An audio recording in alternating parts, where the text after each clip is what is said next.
One of the leading causes of accidents in general aviation aircraft is loss of aircraft control, and that can happen for a variety of different reasons, but the main one, in my opinion, is because of pilot complacency. The first thing that comes to mind when I hear about loss of control in aviation is, did the pilot fly into a cloud when they shouldn't have? Is that pilot instrument rated? Did they go into the cloud knowingly, or were they a VFR-only pilot and found themselves in a cloud accidentally? That last one bothers me a lot. In both private pilot and instrument rating training here in the US, you'll find a task called recovery from unusual flight attitudes in the Airman Certification Standards, which is hugely important for a pilot to be proficient in and could be the difference between life or death. And on that sweet, flowery-scented opening, welcome to another instrument rating video on LewDix Aviation. Recently, I uploaded a video showing Johnny V's first ever instrument rating flight where I threw him in at the deep end on an ILS down to minimums in IMC. If you've not seen it, I highly recommend you give it a watch.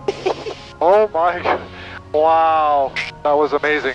The comments on that video were basically begging me to make an instrument rating series, so here we are in the second video, which is a bit of a different format, as you can see, but it's so important for pilot safety. This series is going to cover many different things, and today is going to be safety related, as I have fun trying to disorient my victim, my student, Johnny V. But what is spatial disorientation and why is it so important? Well, humans have developed some intricate systems to figure out orientation, and they include the visual, vestibular, and somatosensory systems, which I'm not going to dive deeply into here. These systems all work together, and as I said, are complicated systems that we all have within us, and they're so complicated and advanced, in fact, that if you take the visual system away, the rest of it goes haywire and could lead to your demise. It's funny, but true, and this is why I believe this type of training to be so important. You may have heard of the acronym ICE flags, which details the different illusions that are caused by the different systems, and this is why it's so important to trust the instruments if you ever become disoriented. I drilled this into Johnny V during his PPL training, and here we are at the beginning of his instrument rating, where we're more likely to be flying in low visibility, with a higher chance of his body telling him he's going one way, when in reality he's going the complete opposite direction. Left, left, left, you're letting it come right again.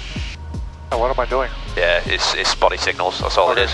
I'm drilling it into him again, and I do that with the unusual attitude recoveries. I'm going to talk you through it and detail what's going on, and as always, any manoeuvring starts with a checklist. I made my own checklist for various different aircraft models. I think you'd prefer mine to others that are on the market. The flow is nice and it makes checklists easier to pick up and use rather than being a chore. LewDixAviation.com if you're interested in getting your own. Once that's done, Johnny V puts his head down and closes his eyes, and now the fun begins. If you've never seen this before, don't worry, it's absolutely normal, as I'm about to yank and bank this bird. The goal here is to disorient my student, and when I tell him to take the controls, he has to determine the orientation of the aircraft and get it back flying straight and level. Think of it as coming out of a cloud with the nose and wings in different positions than when you entered it.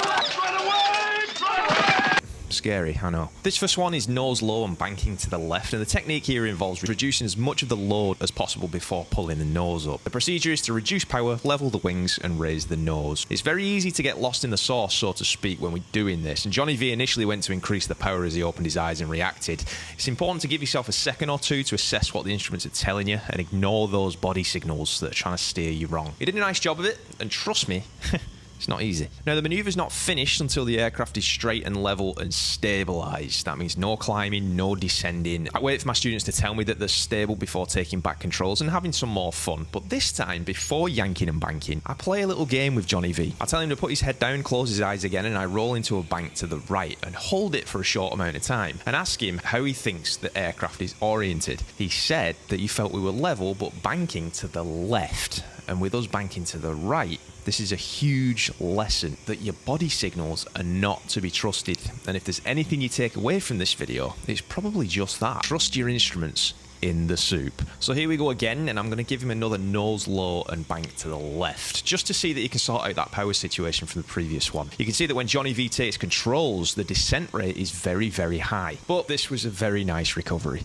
Now, in contrast to the nose low unusual attitude, the nose high situation requires a thought about stalling. That's a very big concern. The high angle of attack could snowball into a stall, which could be very difficult to get yourself out of when your body signals are being the devil on your shoulder telling you to do the wrong thing. So with that said, your main concern is reducing angle of attack and then leveling the wings. So here, the procedure is add power, lower the nose, level the wings. I'm clapping here because while I was yanking and banking, Johnny V actually told me that his body was telling him all sorts of things and he had no idea how we were oriented. To look up and ignore those body signals and trust the instruments is huge, and the whole point of this lesson. This could literally be the difference between going home and not going home at the end of the flight, if you know what I mean. And it makes me so proud that my student can overcome the signals and trust his instruments. It's so hugely important, I can't overstate it. And that, boys and girls, is the end of the unusual attitude recovery lesson. Johnny V demonstrated to me that he's got the skills and the knowledge to keep himself alive, and it's time to head back home. I hope you've enjoyed this video, and if you have, do me a massive favour and hit the like button. It really, really helps me out. And if you want to take your support a step further, you can either buy one of my checklists on my website or join my Patreon for exclusive perks like early access to videos and even exclusive content that didn't make it into my regular videos. The links you need to view all that are in the description. Thanks for watching, and I'll see you on the next one.